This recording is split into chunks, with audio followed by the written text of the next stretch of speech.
Welcome to the bird media. నేను మీ పవన్ కృష్ణమూర్తి. 2019 ఎన్నికలు వచ్చిన తర్వాత జగన్మోహన్ రెడ్డి చేసినటువంటి ఒక బిగ్గెస్ట్ మిస్టేక్ ఏంటి అంటే పవర్ పర్చేస్ అగ్రిమెంట్ని రివ్యూ చేశాడు అని. ఇన్ఫ్యాక్ట్ సెంట్రల్ మినిస్టర్గా ఉన్నటువంటి పీయూష్ గోయల్ కూడా చాలా గట్టిగానే విమర్శించారు. అంతా అయింది. ఇక విదేశీ కంపెనీలు ఏవైతే ఉన్నాయో సాంప్రదాయేతర ఇంధన వనరులు వీటన్నిటి మీద మేము పెట్టుబడులు పెట్టాలి అంటే మేము రాష్ట్రంలో పెట్టుబడులు పెట్టాం, ఇంకా మాట్లాడితే భారతదేశంలో పెట్టిన పెట్టుబడులు తిరిగి వెనక్కి తీసుకుని వెళ్ళిపోతాం, జాగ్రత్త అంటే అప్పుడు వార్నింగ్ ఇచ్చారు. ఆ తర్వాత ఏవైతే మన మీద ట్రూ అప్ ఛార్జెస్ అని వీటన్నిటిని కూడా జగన్మోహన్ రెడ్డి ప్రభుత్వం కరెంటు షాకులు ఇచ్చుకుంటూ వెళ్ళింది, అందరికీ తెలిసిందే. సో ఎక్కడిచ్చినా సరే షాక్ కొట్టింది. మరి ఇలా ట్రూ అప్ ఛార్జెస్ అని చెప్పి ఇలా చేశారు, రేట్లు పెంచేశారు, కరెంట్ రేట్లు, టారిఫ్లు తగ్గించారు, ఏదో చెప్పుకుంటూ వచ్చారు. అలా మొత్తం అంతా ఏదంటాం చూసారా, గారడి ఆ రకంగానే జరిగింది. సరే అయిపోయింది. ఇవన్నీ ఇచ్చిన తర్వాత ప్రభుత్వం ఏం చెప్పింది? అబ్బే లేదు ప్రజల కోసం ఏం చేశాను తప్ప ఇదంతా గతంలో చంద్రబాబు నాయుడు చేశాడు అంటే వాస్తవాలని కూడా బయటకు వచ్చాయి, ఏం చేశాడు జగన్మోహన్ రెడ్డి అని.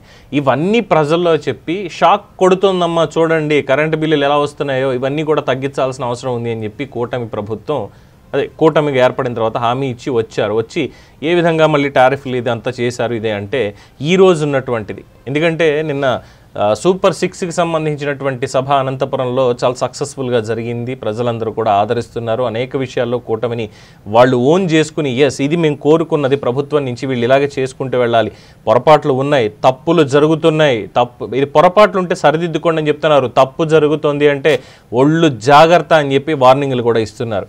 సో ఒళ్ళు దగ్గర పెట్టుకుని కూటమి ప్రభుత్వం పనిచేస్తుంది రాష్ట్ర అభివృద్ధి కోసం, సంక్షేమం కోసం. అయితే మన కూటమి ప్రభుత్వంలో ప్రజల్లో అసంతృప్తి ఏమైనా ఉంది అంటే అది కరెంటు బిల్స్లోనే. పచ్చి బూతులు తిడుతున్నారు మధ్యతరగతి ప్రజలు. ఇంకా గత ప్రభుత్వం మిస్టేక్స్ అని చెప్పమాకండి అని నవ్వుతున్నారు. ఏదో ఒక సొల్యూషన్ దీనికి ఆలోచించండి అంటూ సోషల్ మీడియాలో ఆ కరెంటు బిల్లులు కూడా పోస్ట్ చేస్తున్నారు. ఇది ఒకానొక బిల్లు. ఇక్కడ మీరు ఈరోజు స్క్రీన్ మీద ఇక్కడ చూస్తున్నారు కదా, ఒకానొక బిల్లు.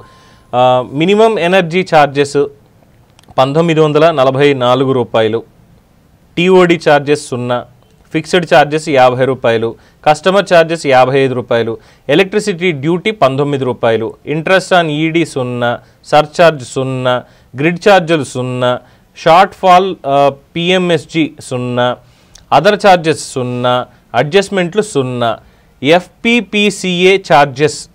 ఈ ఎఫ్పిపిసిఏ అంటే ఏంటి? Fuel and power purchase cost agreement, అది adjustment. FPPCA charges, power purchase cost adjustment. Power ఎంత కొంటున్నావు అనేటువంటి దానికి వీళ్ళు చెప్పాల్సినటువంటిది ఇది. ఎఫ్పిపిసిఏ ఛార్జెస్ జనవరి 2023 257 రూపాయల 5 పైసలు. ఎఫ్పిపిసిఏ ఛార్జెస్ ఆగస్టు 2023 266 రూపాయల 52 పైసలు. ఎఫ్పిపిసిఏ ఛార్జెస్ జూలై 2025 151 రూపాయల 20 పైసలు. తర్వాత loss or gain plus or minus 13 పైసలు.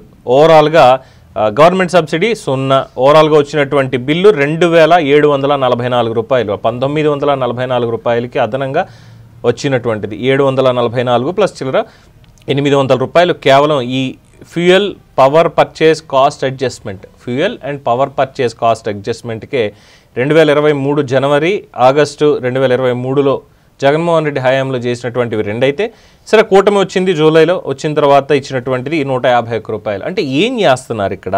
ఇది ఒక్క బిల్లు మాత్రమే. సోషల్ మీడియాలో ఇలాంటివి కొన్ని వందల బిల్స్ వైరల్ అవుతున్నాయి. ఏంటి మాకు ఇది, ఏం కర్మ మాకు ఇది, ఎప్పటికి ఇదంతా అవుతుంది, ఎలాగ ఇదంతా చేసేది, మధ్యతరగతికి ఏమైనా మీరు పట్టించుకునేది ఉందా లేదా అని చెప్పి అంటున్నారు. 2744 రూపాయలు బిల్లా అని చెప్పి. సరే వాళ్ళు ఎక్కడ ఏసీలు ఫ్రిడ్జ్లు ఇవన్నీ వాడారంటే కామన్గానే వస్తుంది, అందులో మొహమాటం లేదు. కానీ మధ్యతరగతికి, దిగువ మధ్యతరగతికి కూడా ఈ రకమైనటువంటి బిల్స్ వస్తున్నాయి అంటే మరి ఏం చెప్పాలి ఈ కరెంటు బిల్లుల దాంట్లో? మరి కూటమికి ఈ కరెంట్ షాక్ అనేది కనిపిస్తోందా? మరి దీని మీద క్లారిటీ ఇవ్వాలి కదా, ఎందుకు వస్తోంది అనేది. మంత్రులు, ఎమ్మెల్యేలు ఎవరో ఒకళ్ళు వచ్చి ప్రెస్ మీట్ పెట్టి, అయ్యా రాష్ట్ర ప్రజలారా ఇదిగో ఇక్కడ ఇలా జరిగింది, పవర్ పర్చేజ్ అగ్రిమెంట్లో ఈ విధంగా జరిగింది, దీన్ని తగ్గించడానికి చేస్తున్నాము, ఫ్యూయల్ కాస్ట్ పెరుగుతోంది కొనడానికి, దానివల్ల ఇది అవుతోంది, అయితే దాని మీద సెస్ తగ్గించండి. గతంలో వ్యాట్ తగ్గించినట్టుగా సెస్ తగ్గించండి. ఇప్పుడు కేంద్ర ప్రభుత్వం తగ్గించడానికి ముందే 2 రూపాయలు పెట్రోల్ మీద, డీజిల్ మీద రాష్ట్ర ప్రభుత్వం అప్పట్లో తగ్గించింది కదా. దాదాపుగా 5 రూపాయలు చంద్రబాబు నాయుడు గారు ఉన్నప్పుడు తగ్గించారు 2014-19 మధ్యలో. ఆ తర్వాత జగన్మోహన్ రెడ్డి వచ్చి దాన్ని పెంచి అదనంగా ఇంకొక రూపాయి కూడా యాడ్ చేశాడు. అలాగా ఇప్పుడు మళ్ళీ ఏమైనా తగ్గించండి. అప్పుడు కరెంటు బిల్ తగ్గుతుంది కదా. మధ్యతరగతి వాడు నడ్డి విరుస్తూ మేము మంచి ప్రభుత్వం అంటే నమ్మేది ఎవరండి? చాలా అసంతృప్తి ఉంది. మిగతా విషయాలు ఎవరు మాట్లాడట్లే పెద్ద, కానీ ఈ కరెంటు బిల్లుల విషయంలో మాత్రం చాలా అసంతృప్తి ఉంది. అది ప్రభుత్వం ఇప్పటికైనా సరే కళ్ళు తెరుచుకొని దాని మీద సరైనటువంటి వివరాలు ఎందుకు వస్తోంది అనేది ప్రజల్ని కన్విన్స్ చెయ్యాలి. అలా చేయగలిగితేనే వ్యతిరేకత అనేది తగ్గుతుంది. లేదు అంటే ఈ వ్యతిరేకత పెరిగింది అంటే ఈసారి వాళ్ళు ఇస్తారు మీకు షాక్. సో కరెంట్ బిల్లులకు సంబంధించి ఈ బిల్లు రావడం, ఈ FPPA ఛార్జీల మీద మీ అవగాహన, మీ అభిప్రాయం కామెంట్స్ రూపంలో తెలియజేయండి. చూస్తూనే ఉండండి ది బర్డ్ మీడియా.